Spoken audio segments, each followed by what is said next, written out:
from the campus of the University of Nebraska at Omaha. Consider This, a program of issues and information behind today's news. You're a nurse. That's an honorary thing. So you can boss around a bunch of nurses, but not men, not real soldiers. Is that so? Well, let me tell you something, soldier. I'm damn proud of these. Nobody gave them to me. I earned them.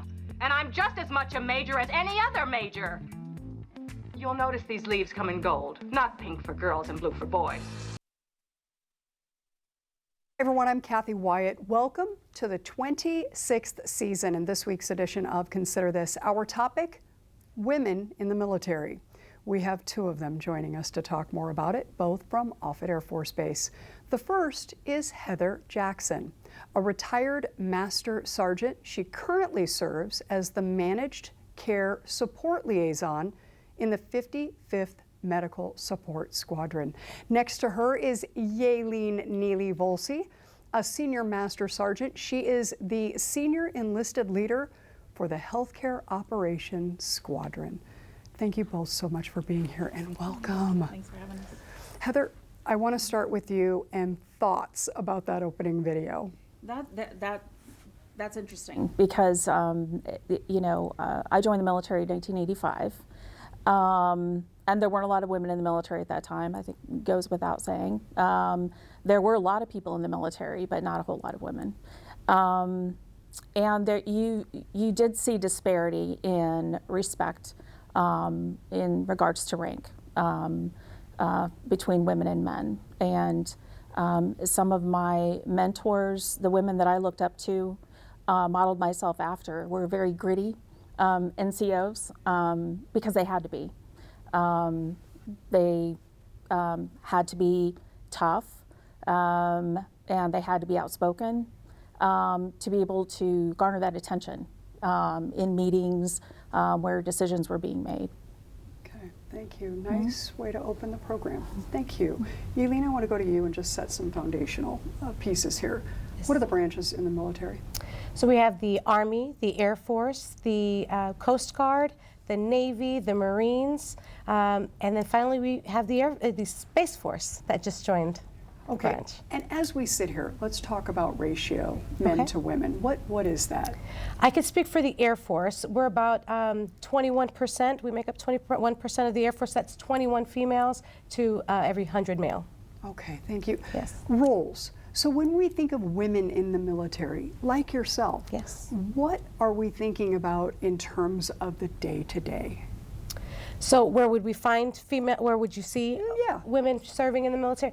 Really everywhere and anywhere almost. So you'd find us manning a guard check as a security forces professional. You would see us working in the comm career fields, certainly in the medical professions and administrative professions. On the flight line, working on repairing aircraft, in the vehicle, working on vehicles and maintenance and doing things like that, working in pesticides. Almost anywhere you would find your male counterpart, you will find a female counterpart. Wow, Heather, that is a far cry from where we started way, way, way back in the day. We're going to put up a photo for our viewers, and as we do this, tell us who Margaret Corbin is. Well, Margaret Corbin was the wife of a Revolutionary soldier. Little background on her. During the French Indian War, she was a young girl. Her parents sent her and her brother away because the fighting was coming close to their home. She lost both her parents in that war. Going forward, she married a Revolutionary War soldier. She traveled with him. A lot of folks did that back then. When her husband was a cannon loader, and when he was killed in action, she stepped up and took his cannon, and she loaded it and started firing. She was gravely injured but survived. She was actually a prisoner during the Revolutionary War. She was captured. Hers was the last cannon still firing when that battle was lost. She stayed with the military. She was being wounded. She had a difficult time dressing herself, feeding herself. She had a paralyzed arm, and she had nowhere to go. She didn't have any family and no one to help her, so she stayed with the regiment. She was the first woman to get a pension from the military. She continued to fight, and she did get a pension from the military, and that was from her fellow soldiers petitioned Congress for that. They even, some of the officers petitioned for her to get even more money, so they gave her extra money for rum and clothing. She was a very gritty woman, and it's easy to understand why, going through what she did. Helps set the stage really for the things that would follow. Talk about the roles then going forward. So we've kind of hit the extreme today, then we went all the way back, but talk about some of the role changes through the years then. Well, a lot of the career fields were available to women when I came in. I know that I was actually slotted to become a mechanic on fire trucks. I didn't know that that was a very specific career field. There just really weren't a lot of women, and a lot of us were in administrative roles. I know from being housed with women that worked on the flight line at that time, back in the mid 80s, early 90s, they had a very difficult time working, let's say, out on the flight line or as mechanics, because there were maybe one or two in the entire flight. So adapting was difficult. There was obviously there was a lot of prejudice towards women in those career fields at the time. So it might be a good time to ask milestones, so significant times that really helped keep especially women here moving forward in the military. What would the milestones be in your opinion? Well, I think a lot of consideration for maternity and obstetrical care was huge. When I was in basic training, there were girls, as one specifically that I remember, had to give a guardianship up to family to even come in the military. I would hear her cry at night in her bunk, and I'd ask some of the other ladies what was going on with her, and that's how I knew. I didn't know that was a thing. I was single, didn't have any children. And that's not a thing anymore. Women are in combat now. That was not even a consideration at the time. That wasn't even talked about. That was, women fighter pilots. That wasn't a consideration either. Wasn't anything anyone had even thought about. So I'm really proud to see those kinds of advances. It's very exciting. Yeah, absolutely. We are going to put up a few visuals for the viewers. I want to go back to LBJ, if we could put that first one up. And Heather, talk to us about why this moment was so historic. Well, this is, LBJ is signing, I think a bill, yes, allowing women to become flag or general officers. That was 1967, I believe. Yes, I believe that was 1967. Okay, and the next photo here, let's take a look at it. Yeah, so Silver Star recipient. What are you thinking about as you're looking at that photo, Heather? I'm just very proud. I'm just very proud to be an NCO in the military, or have been an NCO in the military. And to see these kinds of advancements and women being recognized in this way. Okay, and the final one here that we have, what about Army Ranger? I love this. I knew women when I first came in the military that could have done that. They definitely had it in them to do that. It just was never available, never offered. Well, and you know your stuff here. You've been serving, gosh, what, 22 years? And do you serve for 22 years? Is that yes, ma'am. And you retired in 2007. Yes. But you're still working, right? Yes, absolutely. Before we talk about what you're doing now, I want to go back to the time that you enlisted. We're going to put up another photo. This is the early days of Heather, right? Talk to us about why you chose to enlist at the age of 19. Well, I grew up in a small town in border town in Texas. I had registered for college, went to a couple of semesters, and just really didn't have the discipline to stay, frankly. I was working at fast food places. I had worked at a convenience store, and it was kind of, I really didn't have a plan. And my family circumstances were changing. My dad was remarrying. I lived with him, and it was time for me to move forward.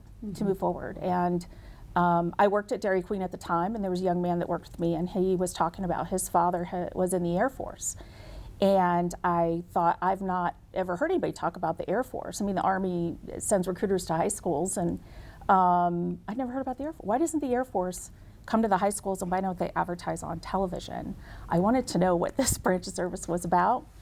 I had nothing to lose. So I wanted to be really good at something. I knew the military could do that for me. In training, I had to sign a 4-year contract, so I couldn't quit. And I knew I needed that. I knew I needed that discipline. And I did want to finish my education, and then the military offered that opportunity to me also. Okay. So I just signed up and got on a bus a couple months later and went to Lackland Air Force Base. I want to put up another photo. This is of your squadron. And I guess, you know, as you look back over time and you see this picture now, what are your thoughts? It was a pivotal point for me, but it was the beginning. It really was the beginning of the rest of my life. That's kind of how I felt when I was there. And there was no way I was going to quit. There was absolutely no way I was going to quit. And ever since then, through the military, there are opportunities to excel and keep moving forward and keep stepping up. You know, there are promotions, and you work for everything that you get. And it feels really good. And so it felt good so much, I stayed 22 years. So. Yeah. When you look at all those people, for those of us who've not been in your shoes, right, who do those people become for you? They're disciplined, ambitious, skilled young women. And even if they don't stay to retire, they're better people for having served in the military, for sure. Okay. We're going to put up a montage, a photo at a time, Heather. Okay. And as we're doing that, just kind of tell us what comes to mind when you see the photos here. So let's put up the first one. What are we looking at here? The command surgeon of Air Combat Command had visited our base, and he happened to be there when I was being promoted to Staff Sergeant E5. So that was quite an opportunity that I was got a photo op with him as a 1-star general. Okay, and this one? So it was my first duty station, and we used to exercise. So basically war games. And those are our chem suits, our chemical warfare suits. And that was my best buddy. And so even out there, sometimes it was hot, we'd have to put our masks on, but the camaraderie, it still was fun. It was always still fun. At my second duty station, I joined the Honor Guard. And the Honor Guard actually does military ceremonial burials. We do a lot of other things. We do other ceremonies. And we had an opportunity to go, one of the local schools asked us to judge their science fair. So we got to go eat lunch with the kids and talk to them and judge their science fair, which was a lot of fun. So I ended up working for that general officer. I got an assignment to Air Combat Command at the command surgeon's office, and I was working the front office. So I supported the deputy command surgeon and then General Gensler. He had a secretary and exec officer, but we all worked together and we supported the leadership there. Okay, thank you for sharing all of that. Most unforgettable moment for you in your service? I would have to say that it was 9/11. I was stationed here. We were rolling out a new TRICARE, it's the military health plan. We were rolling out a new plan, and we were at the base theater. We were expecting a lot of Medicare eligible beneficiaries to come and listen to us talk about this new plan. We had forgotten a box of brochures, so I went back to the hospital to go pick them up. And in 15 minutes from the time that I left there and got back, we were called back to the facility.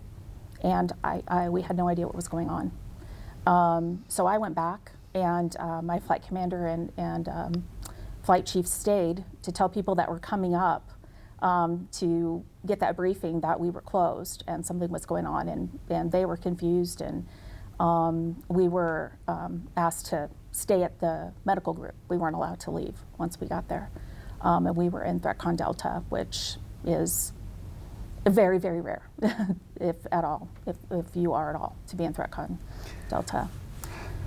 How does something like that, and this question is asked of so many people who are familiar with that, that whole tragedy, how did that change you? It kind of changed everything that we were doing in the military. A lot of our exercising was totally changed. The medical group, we're not the only medical group that's not on the installation. Fence went up. ID checks everywhere, coming into the facility, in your car, and then once you got in the facility, there was another ID check. And it had never been like that.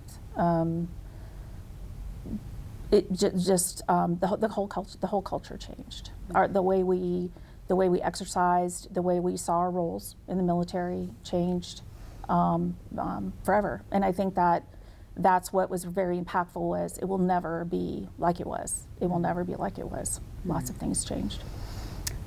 Aileen, thoughts as she's talking? I know you're kind of the youngster here in the group. What are you thinking about as Heather's talking right now?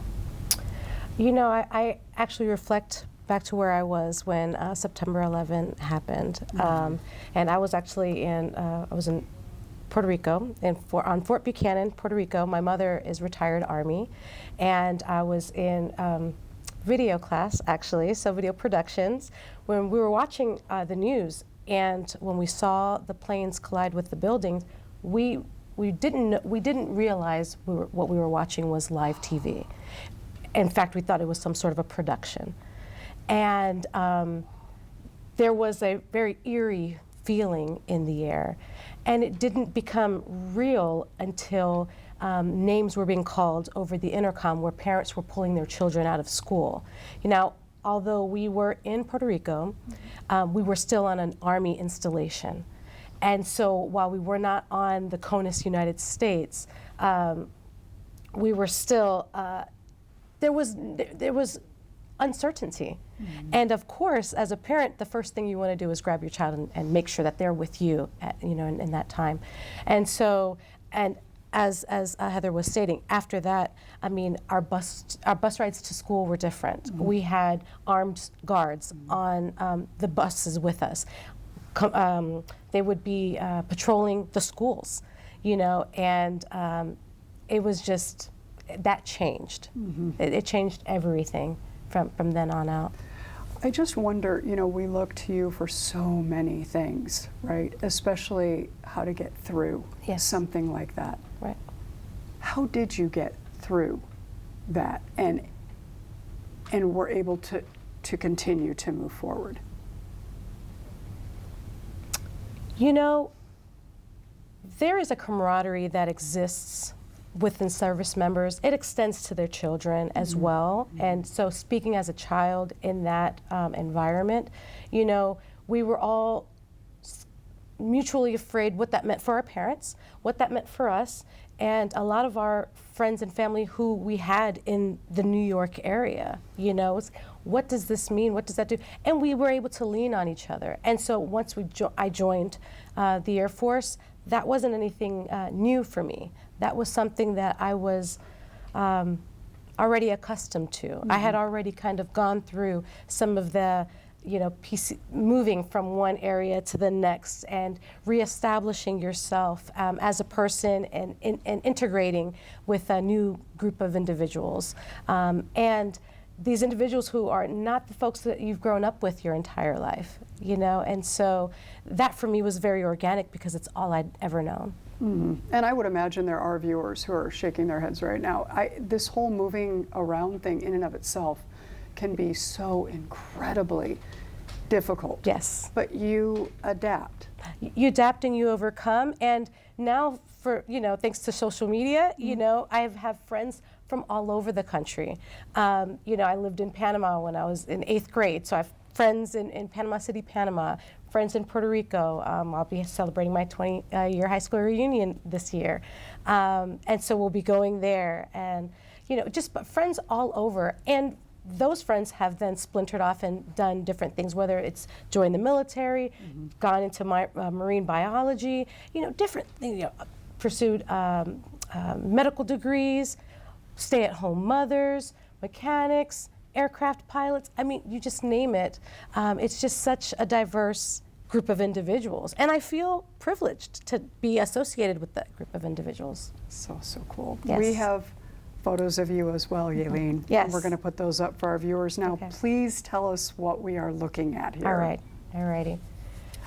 Okay, so this is me in a donut panel. This is a panel that's found on the F-16 aircraft. It's right in the back, kind of by the exhaust. And the next photo is, we're actually now doing the repair, just kind of riveting some around that panel. We replaced this portion. And this takes place in Iraq. So this was in Balad Air Base, Iraq, in September 2009. And so when I joined the military and the Air Force, I started off as an aircraft structural maintenance technician, so an aircraft mechanic. Something I'd never done before. I never picked up a tool. I considered myself a house cat. I didn't do anything outside. But the Air Force will take you and mold you into something that you never even thought capable of. And so I, growing up with military parents, was very disciplined and always wanted to be the best at whatever it was that I did. So if I was going to be an aircraft mechanic, I needed to be the best aircraft mechanic that I could be. And find the fun in that. And so I did that for about 6.5 years. But after a couple scrapes, bumps, scars on the hands and the knuckles, got a little tired of being on the flight line and decided to retrain. So I cross-trained from being on the flight line and aircraft mechanic to a medic. And so that's what I am now. I'm a medic. So I went from fixing planes to fixing people. I like that. Find the fun in that. Did you hear her say that? Oh, yeah. So in the minutes that we have remaining, and I'm going to start with you, Yaelin, talk to our viewers out there who at one point in time in their life thought about getting into this and taking this path. What would you say to them? I would say just do it. I was nervous and I was afraid of moving and leaving my parents' home, but the confidence that I had, the independence that I felt, not only just living on my own, but having an actual trade, just was priceless. And my father and both my parents, they take me to everywhere and anywhere that they can find a young person who is just unsure with the direction that they want to take. 4 years is a high school. It's so fast. It flies by. You get a trade that you may want to pursue or may not, right? But you can pursue school, but either way you get some independence. And again, that confidence, that discipline, the brotherhood, the sisterhood that you get. You have lifelong friends. And I have from each installation that I've been assigned to, which there have been plenty.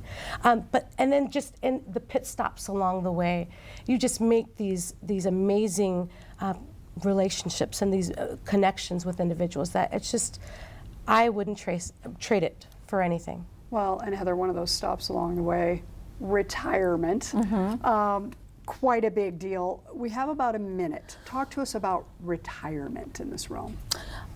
Well, I knew that I was ready to retire, and just like most people say, I heard it when I was an airman, you just know. And I felt like I accomplished everything that I wanted to, everything that I had set out to accomplish. I got my education. I got a lot of confidence. I made the rank that I wanted to make. I checked all those boxes, and it like I want to echo what Yaelin said is there's nothing like it. I don't know where I'd be if I had not joined the Air Force. And even if you do 4 years, it's priceless. It really is. Gives you a lot. Like I said, gives you confidence in yourself. I can do anything. That's what the Air Force taught me. Is there's nothing that you can't learn, because they don't let you quit. Absolutely. They don't let you quit. Talking with Heather and Yaelin about women in the military today. And before we go to the graphic, I want to sincerely thank you both for your years of service to our country, to each other, right? And for speaking so openly and candidly today. Thank you so much for inspiring us all. Folks wanting more information can go to veterans.nebraska.gov or offutt.af.mil. As we close, a look at Elmwood Park is seen through the lens of Sapphire Bennett, a junior at UNO. We'll see you next week.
Consider This is an issues and information program produced by UNO Television. More information and program archives can be found at nebraskapublicmedia.org/considerthis. If you'd like to share your comments about this program, call UNO Television at 402-554-2516 during regular business hours, or send an email to cwyatt@unomaha.edu.